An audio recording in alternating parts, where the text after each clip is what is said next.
The history of Chevrolet's development is quite unusual. Many automobile manufacturing companies bear the names of their founders, but not Chevrolet. Louis Joseph Chevrolet is a famous mechanic from America, as well as a professional racer. But interestingly enough, Louis was not an entrepreneur or company founder. How did it happen that the world-famous automobile brand bears his name? I'll tell you. History of the company's development. Louis Joseph Chevrolet was born in 1878 in Switzerland, in a large and poor family. When the baby was a year old, his family moved to France. Here, Louis finished school and began to be interested only in the developing sphere of automobile production. When Louis turned 20, he decided to move to Canada, and a few years later, to America. It was in America that Louis became seriously interested in automobile racing. Therefore, he got a job as a representative of a large company specializing in the production of cars. For 5 years, he participated in races. The prospectivity of the novice racer attracted the attention of rich Americans, among whom was the creator of General Motors, William Durand.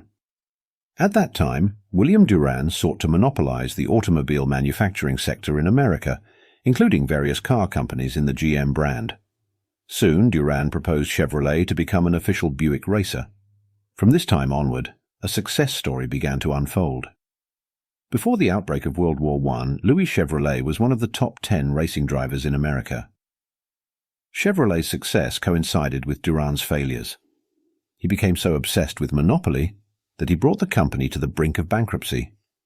At the same time, unsuccessful investments in securities only aggravated the already difficult situation. Durand was therefore forced to look for support in the banking sector. Banks offered to invest $15 million in General Motors in exchange for Durand to leave the post of head. William had to accept such an unfavorable offer. In turn, Durand offered Louis Chevrolet to start production of a new car, so the brand was named in honor of the racer Louis Chevrolet. The technical aspects of the project were handled by engineers of General Motors, on the funds allocated by William Durand. Durand bet on Chevrolet and won. That's how the new automobile brand Chevrolet came to be. As for the logo, which is probably known to anyone with any interest in automobiles, in the beginning it was a small piece of wallpaper from a hotel in Paris, where William Durand stayed at one time. He took a small piece with him to America and showed it off to his buddies, ranting about how the symbol was similar to the infinity symbol, giving the future brand good prospects for continued operation. Already in 1911, the first car of the brand, which was called Classic 6, saw the light. There are 2 versions of the prototype of this car. According to the first of them, William was almost the sole author of the car. According to the other, the entrepreneur offered only the general idea of appearance. At that time, the model was characterized by good performance. It had an internal combustion engine, the power of which was 30 horsepower. However, the cost by the standards of the average income was simply exorbitant. The price of the car was $2,500. Given that the cost of a direct competitor, the car Ford T, which was about $350, the conceived project was simply doomed to failure. Therefore, William Durand realized that he could not make business on VIP autos, and it is much more expedient and profitable to deal with budget models. This is how inexpensive models appeared, among which were, for example, Car's Chevrolet Baby. The models were not very successful, but, designed on their basis, Chevrolet 490 almost overtook the Ford T. As the gearbox and suspension of this model were extremely simple in their design, they were unusually reliable. Despite its simple design, it had electric running lights and a starter, which was rare even for more expensive cars. William Durand bet on the production of inexpensive cars and did not deviate from the chosen strategy. Interestingly, even the idea of creating Chevrolet wasn't as adventurous as the thought of joining a small company with the large automobile concern General Motors. But it worked too. William got a controlling interest and regained control of the corporation.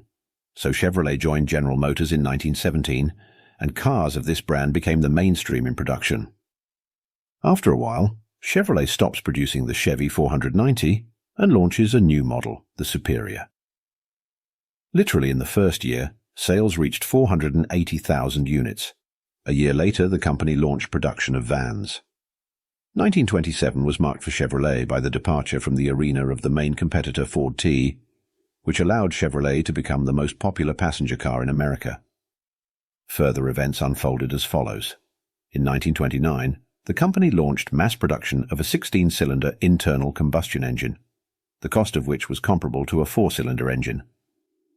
A year later, Chevrolet's sales volume reached a value of 7 million cars. Another 3 years later, Marvin Cosell became chairman of the board of General Motors. Some time later, the company for the first time presented an independent front suspension, which went into mass production. In 1935, the company launched the Suburban Carryall series of off-road vehicles. In the period from the 30s to the 50s, the concept of the appearance of the brand's cars changed fundamentally several times. For example, the Suburban spawned a whole generation of SUVs. In addition to cars, Chevrolet scaled up production and began making aircraft engines for strategic bombers. As World War II approached, the company was mobilized and relegated to the status of strategic enterprises, and in 1942, production of civilian cars was stopped. After the end of hostilities, Chevrolet again began producing cars for ordinary people by improving earlier models. 1953 was a landmark year in the history of the company. It was then that Chevrolet first launched a sports car, the legendary Corvette. It assumed the presence of 2 seats. What is interesting, to develop a similar model at Ford and Chrysler did not succeed. At first, the Corvette was equipped with a 6-cylinder Buick engine and a 2-speed transmission. After a while, the Corvette was equipped with a 195 horsepower engine, which allowed the car to accelerate up to 193 kilometers per hour. A couple of years later, the Corvette was equipped with an 8-cylinder engine with 283 horsepower. About the same period, General Motors presented its famous Chevy V8 engine with an output of up to 180 horsepower. In 1958, General Motors launched the extremely popular Impala model. It harmoniously combined a spacious interior and an affordable price. It was Impala that managed to set a record in terms of production and sales. Since 1959, the company revised its view on the design of the car. Chevrolet came to the conclusion that the appearance should take into account aerodynamics. Now, the standard equipment of cars began to include amazing, for those times, electric windows and seats with electric drive. The mid-50s marked a significant event in the history of General Motors, as well as in the history of the country's automobile production. In fat time, the volume of produced and sold cars General Motors was more than all the cars produced in America. So the concern became the absolute leader of the automobile industry of the country. In 1958, Chevrolet announced several models that would receive a new design. It was about Impala, Bel Air, and some others. Budget cars were equipped with 6-cylinder engines with a capacity of 135 horsepower. The more expensive models were equipped with 8-cylinder engines, the power of which could reach 300 horsepower. In 1962, the company released a small car Chevy 2 Nova, and another year later, Corvette Stingray, which was fundamentally different from the previously released models. It possessed a more advanced running gear. 2 years later, the company began serial production of Chevrolet Malibu, which had several body modifications. A year after the appearance of the Stingray model, Chevrolet announced a new model, Camaro. Chevrolet Camaro became very popular among car enthusiasts from America.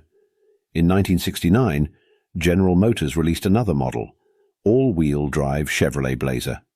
It favorably differed from the Suburban model, having more modest dimensions with greater maneuverability.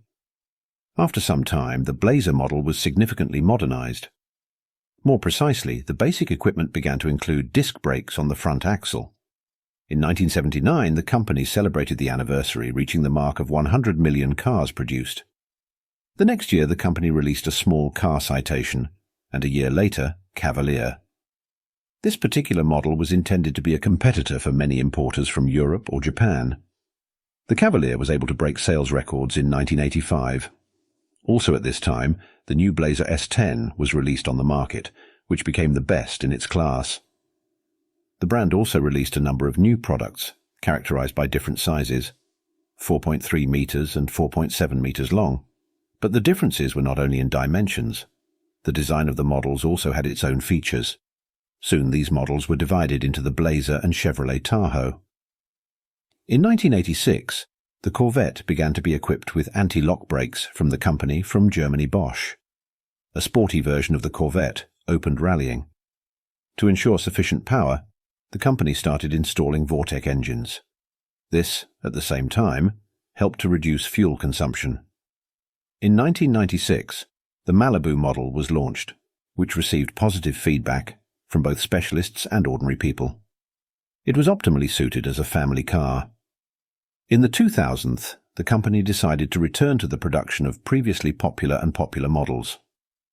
In 2003, Chevrolet SS Coupe, one of the most recognizable models, which was a descendant of the Camaro, entered the market. As a result of lengthy negotiations in 2002, the company managed to acquire the assets of Daewoo Motors, as it was on the verge of bankruptcy. Since 2005, the production of Matiz, namely Chevrolet Spark, which is widely known in our country. Having expanded the model range, Chevrolet begins to offer its customers the crossover Captiva. A little later, the Orlando minivan entered the lineup. In 2011, a number of models, such as Cruze, Aveo, Captiva, took a significant market share. Conclusion: the company continues to develop successfully and release new models to the market, which are appreciated by buyers. The company Chevrolet has, without exaggeration, rich history in which from vehicles of VIP class has passed to the production of democratically priced cars.